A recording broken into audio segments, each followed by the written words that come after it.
The Southern jurisdiction claims that they originated in Charleston, South Carolina in 1801, that the body became inactive a few years later and remained dormant until resurrected by Albert Pike in 1867. Pike's words in his Transactions for 1882, Appendix, page 7, on March 28, 1859, upon a call from me, the Supreme Council met at Charleston.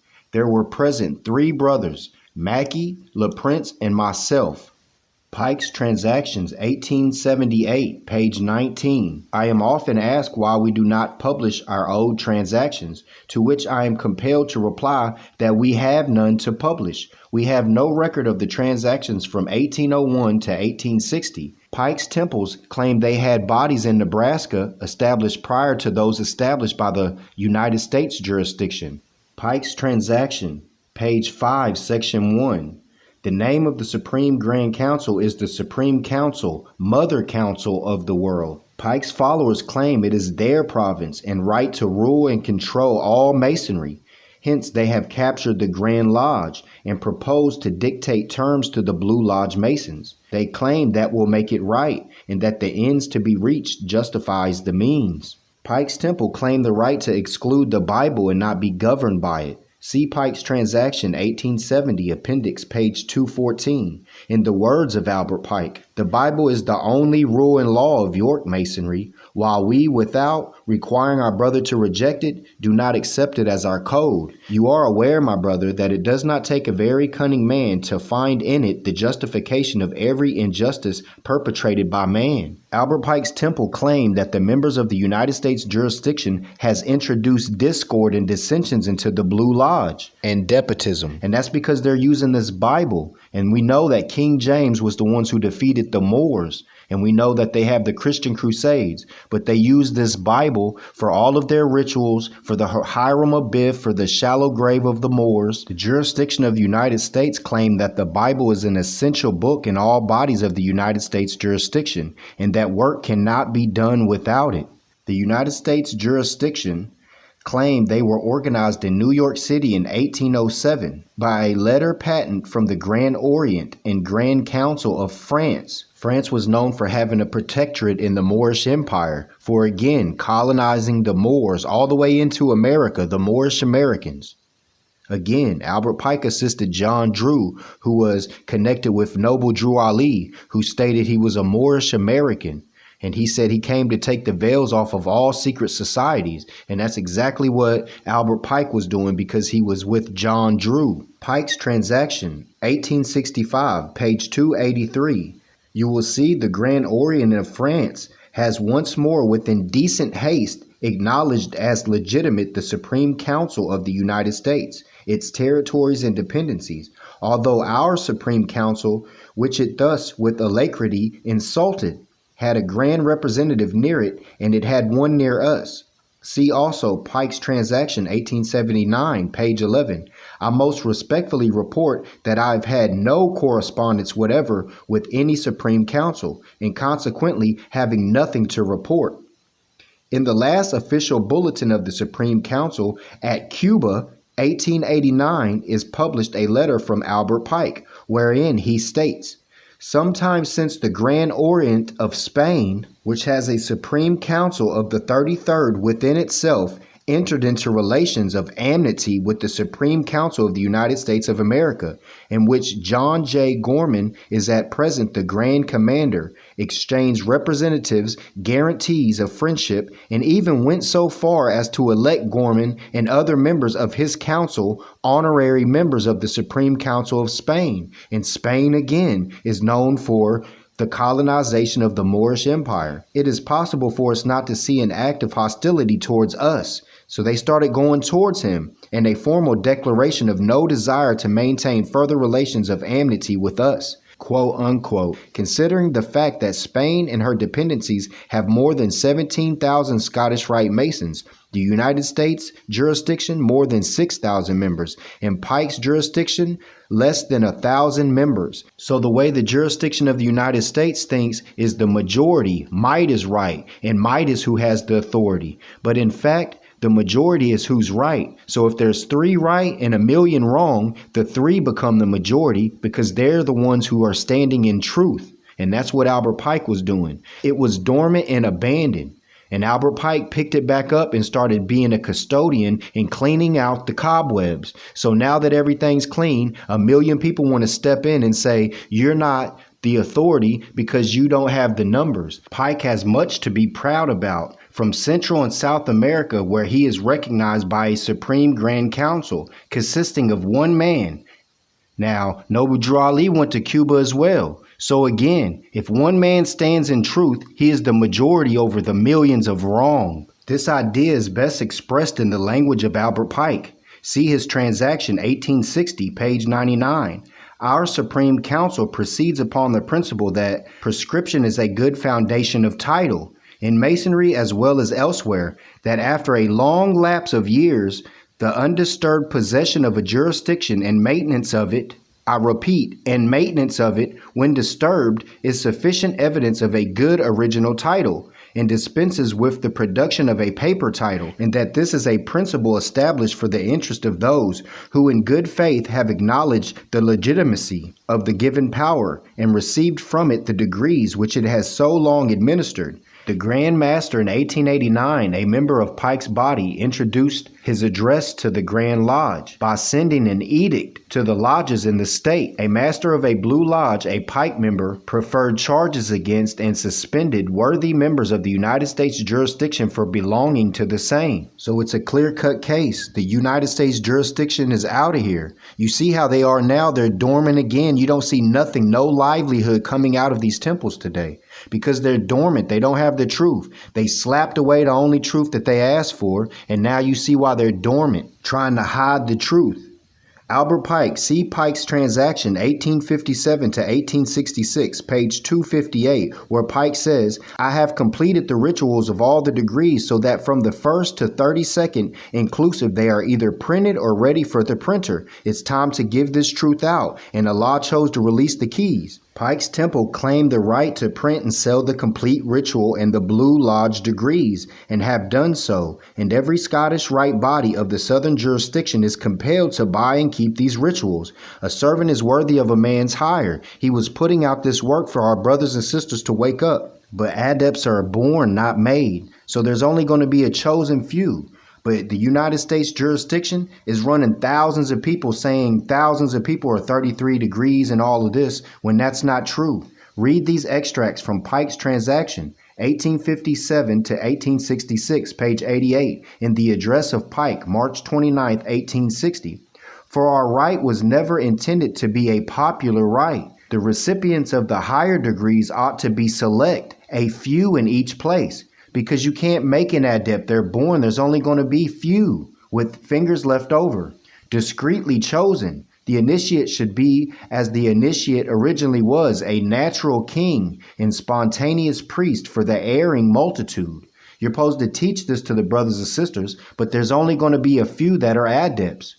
Meanwhile, United States jurisdiction masonry, they're sending hundreds and thousands of them through, and they're not even getting true ot, but they're saying they're of the priest. But every man must walk alone and be a priest and lay their offering upon the shrine of Allah by themselves. You have complete psychopaths that are getting higher degrees, and they're not adepts, so they go out and they use it for the evil, for the bad, and that's indeed. All of these people are using this information for the bad, and then the ones who are the true faithful is getting all the flack saying that masonry is sold out and all that. No, these people are who sold out. The perfect correlation I can put with this is Emiliel after Noble Drew Ali transitioned. He would go in the temple, and everybody went out to all of the other temples, not listening that Noble Drew Ali left everything for Emiliel. Emiliel would go into the temple, nobody would show up. He'd put his charter up on the wall. An hour and a half later, he'd take it down and leave the temple. That's what the prophet said do. Even if nobody comes, he said, keep the doors open because I'm going to drive them in. And that's now. All of them are dormant. All of them are empty. All of them are inactive. But soon, they're going to be drove in. And the true faithful is who's going to teach the air masses. Masonry has lost the key to its own mysteries. The vast majority of its members know nothing but the ritual and have not even an idea that beyond the ritual there is a mighty, a sublime philosophy, and that in it is contained the very foundation of religion itself, as well as the basis of all true science. Will Masonry awake? Will Masonry accept the truth when it is presented to them? These are mighty, these are important questions. Now we'll go into the ancient order of nobles of the mystic shrine, who you must become a Mason first to become a Shriner, so it's subordinate to the Shriners. The ancient order of nobles of the mystic shrine was instituted by Mohammedan Caliph Ali in the year of Hijra 25 AD 656 at Mecca. But then you have J. Florence, 33rd degree of New York.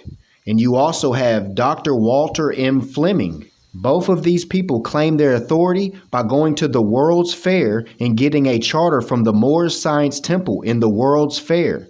Or the Shriners was established on September 26, 1872. And Billy Florence, who was an actor, went to a play and wrote down the rituals he was seeing during a play that he was watching. So it's not even tied. As far as oaths, remember, Ali is who instituted the shrine. So as far as an oath spreads shame on one's face. The holy instructions from the prophet, the insufficiency of knowledge. When thou givest an oath, when thou swearest that thou wilt not deceive, behold, it spreadeth shame upon thy face, and upon the face of him that receiveth it.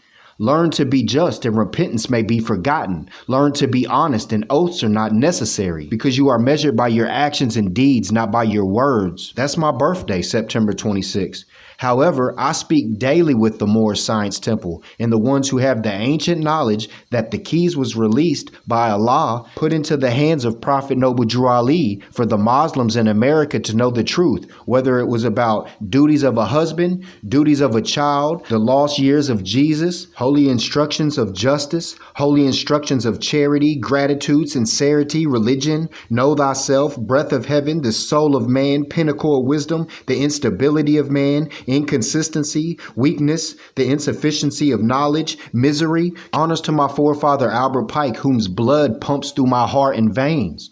And that is why it's being reawoken. So all the temples of the jurisdiction of United States that continue to use the Helios Biblios or the Bible to keep their people enslaved, and them being the lions and the poor being the lamb, you better change your ways and realize that all is coming again, and justice will be swiftly brought upon your heads. To the brothers in Nebraska, as far as the Albert Pike Lodges, all the Albert Pike Lodges that honor Albert Pike, contact me, because we got work to do. These people have insufficiency of knowledge. They are using rituals that was made up and all of that. We have the true gnosis from the Moorish Science Temple, the true and ancient custodians of this knowledge. Dear fathers, by these lessons you can set your house in order, and your children will learn to love instead of hate. The lessons of this pamphlet are not for sale, but for the sake of humanity. As I am a prophet and the servant is worthy of his hire, you can receive this pamphlet at expense. The reason these lessons have not been known is because the Muslims of India, Egypt, and Palestine had these secrets and kept them back from the outside world. And when the time appointed by Allah, they loosened the keys and freed the secrets. And for the first time in ages have these secrets been delivered in the hands of the Muslims of America. So ain't that what the jurisdiction of United States Masons do? They say you can't even etch a part of the truth on a piece of wood or tell anybody aught.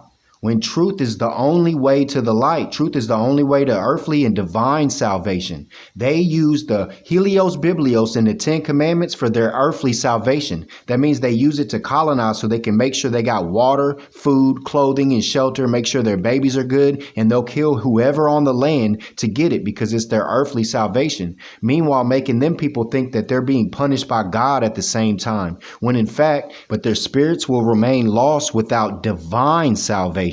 That's why all nations in these days and times that are seeking peace can obtain it only through one way, and that is through love, truth, peace, freedom, and justice being taught to all nations in all lands.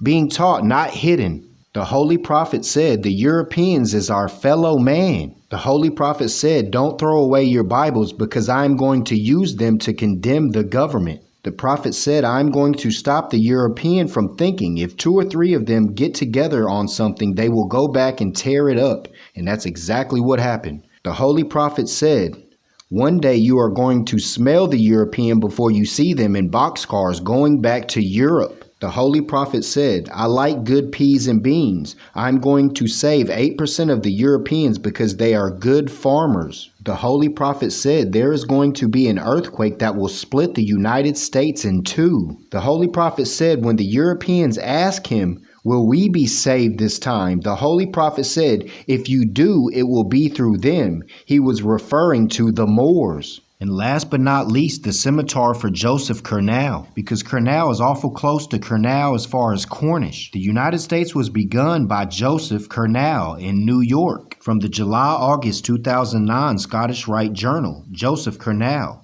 Kernism was a rival and illegitimate form of Scottish Rite Masonry that challenged the Southern jurisdiction and the Northern Masonic jurisdiction during most of the 1800s. In 1867, they merged with the Northern Masonic jurisdiction. In 1881, dissatisfied former members of the Kernell Supreme Council renounced their vows of fealty, withdrew from the Northern Masonic jurisdiction, and reactivated the Supreme Council for the United States of America, its territories and dependencies. Eventually, the conflict between the Supreme Councils, primarily in the Northern Masonic jurisdiction, spilled over into Blue Lodges. In the late 1800s, Grand Lodges reluctantly stepped in, declared the Kernellists illegitimate, and threatened expulsion to any Mason who continued membership. The courts ultimately upheld a Grand Lodge right to control whatever Masonic groups its members would belong to, and only then did Kernism come to an end. No, they came to an end when they made a decision to commit treason. Albert Pike was against the Fabian Society, who is the Rothschilds, all these people. They talk about it came to an end, but they still got the Helios Biblios and using it for earthly salvation. To one who does not have ears to hear, that sounds good, earthly salvation. But in fact, that means killing whoever or taking whatever or doing whatever you got to do to survive. Even if you're in a land that's foreign to you, you're going to kill off the people and take their stuff for your earthly salvation. And this ties exactly into the Cornish ancestry because they totally refused the tongue and the book from the English. And all of these jurisdictions of United States Masons are under the England. They're under English, Anglican, and that's who we denied. We denied their tongue, their booklets, their gnosis, and all of that because we had the Truot, the old-time religion.